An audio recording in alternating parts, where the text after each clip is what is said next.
तपाईलाई के भएको थियो? मलाई एकदम यी मेरो हात खुट्टा दुख्ने, झमझमाउने, नसा दुखेर यसरी तन्काउनु खुट्टा नहुने, एकदम छाती पनि दुख्ने, सबै ढाडमा यसरी हात पनि पछाडि लानु नहुने। कस्तो राम्रो उपचार गर्नु हुँदो रहेछ। अब सबै दाजु दिदी भाइ बुइना बुबा आमाहरूले आएर यहाँ यसरी थेरापी गर्नु होला। जिउ एकदम तन्दुरुस्त जस्तो पहिलाको आफ्नो त्यस्तै नै हुँदो रहेछ भन्ने मलाई चाहिँ अनुभव लाग्यो। अहिले तपाईँ पल्टी मारेर बस्न सक्नुहुन्छ? अहिले म पलेटी मारेर बस्नु सक्छु। म यसरी पलेटी मारेर बस्नु सक्दिनँ थिएँ, यसरी पलेटी मारेर बस्छु म।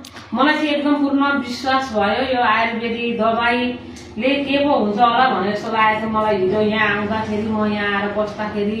मलाई त अब 1 महिना चाहिँ तपाईँले कन्टिन्यू आएर थेरापी गर्नुपर्छ भन्नुभएको थियो। अब मलाई 9 दिनमै, अब 10-11 दिनमै मलाई अब धेरै राम्रो, 9 दिनमै अब मलाई त तन्दुरुस्त नै भए जस्तो मलाई अनुभव हो, निको भयो, मलाई जाति भयो। म बस्न ओर्न टोइलेट गर्न म सक्दिनँ थिएँ।